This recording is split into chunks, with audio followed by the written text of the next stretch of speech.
मसा वाले नौजवानों और मेरी माएँ और बहनें, अल्लाह सुब्हानहू व तआला का लाख लाख शुक्र व एहसान है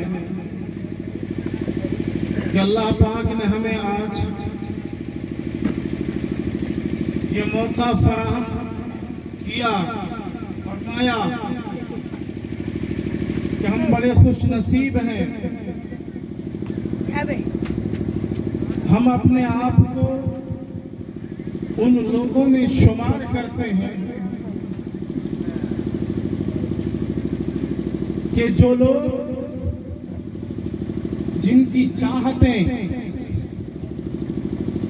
जिनकी आरज़ुएं, जिनकी तमन्नाएं अल्लाह के हबीब सल्लल्लाहु अलैहि वसल्लम की तरह अपनी जिंदगी को, अपने शाम की वो सारी चीजों को जो अल्लाह और उसके रसूल की जिंदगी के मुताबिक बसाना रचाना चाहते हैं, उन लोगों की चाहत अल्लाह रब्बुल आलमीन ने कुरान करीम में उन लोगों की तमन्नाओं को, उन सबों की इच्छाओं को बताया। और अल्लाह रब्बुल आलमीन ने कुरान करीम में जाहिर तौर पर ऐलान फरमाया कि दुनिया के लोगों, तुम्हें अगर कामयाबी चाहिए, तुम कामयाब अपने आप को बनाना चाहते हो, तो तुम्हारी कामयाबी की जीनत, तुम्हारी कामयाबी की सीढ़ी, तुम्हारी कामयाबी का दरवाजा ये दुनिया की दौलत, ये दुनिया की इज्जत, ये दुनिया की शोहरत नहीं है जिसको हमने अपनी जिंदगी का मकसद समझा है।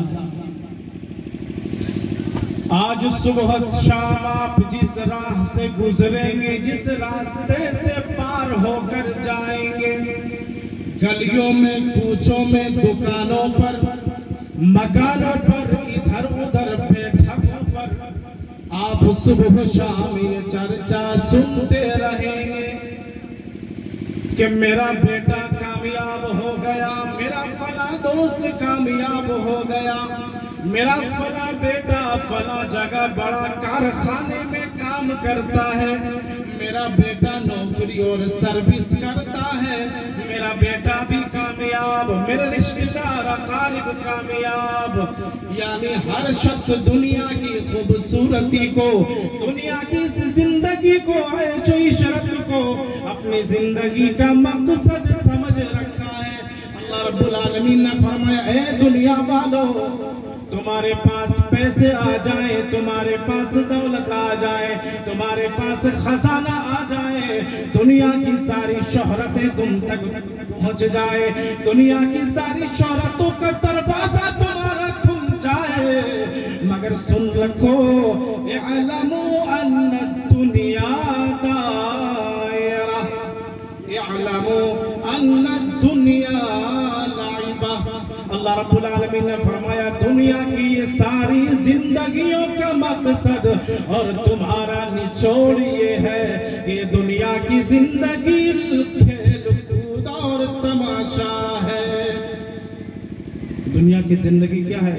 खेल कूद और तमाशा है, ये असल जिंदगी नहीं है। अल्लाह रब्बुल आलमीन ने फरमाया, दुनिया की ये दौलत, ये शोहरत तुम्हारी असली जिंदगी नहीं है, तुम्हारी जिंदगी का राज नहीं है, तुम्हारी जिंदगी का राज ये है। अल्लाह ने फरमाया, फमन सुहसिहा अनिन नार,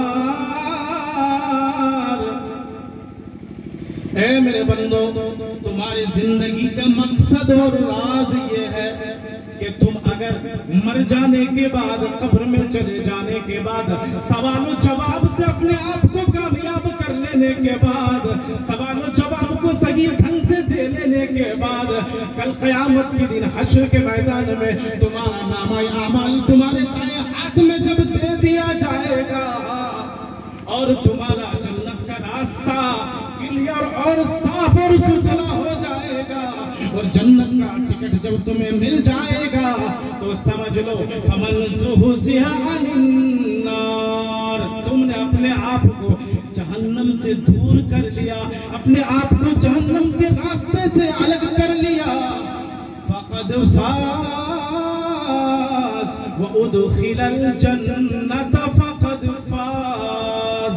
जहन्नम से अपने आप को दूर कर लेने के बाद तुम्हारा रास्ता, तुम्हारा डगर, तुम्हारा नगर, तुम्हारा ठिकाना अगर जन्नत बन गया तो अल्लाह ने उसी को फरमाया वउदखिलल जन्नत फक़द फ़ाज़।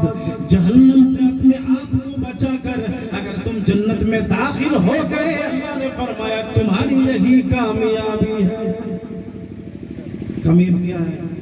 कामयाबी यह है दौलत कमा लेना, शोहरत कमा लेना, जिंदगी की सारी चीजों को समेट करके अपने आप की जिंदगी में बसा लेना, ये कामयाबी नहीं है। कामयाबी क्या है? वो उदखिलल जन्नत फक़द फ़ाज़ वमल हयातुद दुनिया इल्ला मताउल गुरूर। अल्लाह ने आगे फरमाया जहन्नम से बचकर जन्नत में दाखिल हो जाना, ये तुम्हारी जिंदगी की कामयाबी, ये तुम्हारा मकसद। वमल हयातुद दुनिया इल्ला मताउल गुरूर। और आगे अल्लाह ने फरमाया दुनिया की जिंदगी जिसमें अपने आप को तुम खो चुके हो, अपने आप को सुबह शाम तुम उस दुनिया के पीछे भाग भाग कर अपनी जिंदगी को उस मोड़ पर तुमने लाकर खड़ा कर दिया है कि जिस मोड़ पर पहुंचने के बाद तुम्हें कोई दूसरा रास्ता मिलने वाला नहीं है। एक अजनबी आदमी पर मसा चलते चलते हुए कभी उसने अगर मसान छोड़ के उस रास्ते को नहीं देखा है तो जो ही मसान छोड़ के उस रास्ते से चलते चलते पताबाड़ी पहुंचेगा, पताबाड़ी पहुंचने के बाद वो शख्स आगे चल नहीं पाएगा जब तक किसी मुसाफिर से, किसी इंसान से रास्ता पूछ ना ले, उसे पता नहीं चलेगा। हम जब मसानजोड़ पार करके दुमका पार किए, दुमका पार करने के बाद ये जामा मोड़ का जो रास्ता थाना है सामने, वहां तक पहुंचे तो रास्ता समझ में नहीं आ रहा। एक लड़का से पूछे कि भाई यहाँ से बरमसा कितना दूर है, तो वह मोहल्ला साहब बेसी दूर नहीं हो यार, ये 1.5 किलोमीटर जाके अपन पहुंच जाता। उसके बाद 1.5 मीटर जब पार कर लिए तो मौलाना से कह रहे कि हजरत 1.5 मीटर 2 किलोमीटर पार कर गए तो अभी तक बरमसा कहाँ है? तो फिर दूसरे से पूछे जोगिया मोड़ में आके, तो एक बंदा और कहने लगा मौलाना साहब यार बेसी दूर नहीं हो यार, पर ये नतीजा भी आप पहुंच जाए। अब यहाँ आते आते शाम ढल गया, मगरिब की नमाज जोगिया रोड के उस पार में एक छोटा मदरसा है, वहाँ मगरिब की नमाज पढ़े, फिर वहां से निकले तो अंधेरा, शाम ढल गया। फिर वहां पहुंचे तो फिर यहाँ एक लड़के से पूछे कि बाबू बरमसा और कितना दूर है? तो कह रहा मौलाना साहब बेसी दूर ना हो यार, 4 किलोमीटर। बोला यार बेसी दूर नहीं हो, 4 किलोमीटर जाबी और थोड़े से पहुंच जाओ। अब 4 मीटर पार करते करते फिर 6 किलोमीटर हो गया। वहां से जोगिया मोड़ से आते 6 किलोमीटर। हम गाड़ी का नंबर हम वहीं से देख करके आए थे, हम 50-49 से हम शुरू किए तो बरमसा ये हमारे मोहतरम शागिर्द रशीद की मस्जिद तक पहुंचते पहुंचते कटवा हमर जो है 100 में पहुंच गया जी, 100 में पहुंच गया। तो मेरे भाइयों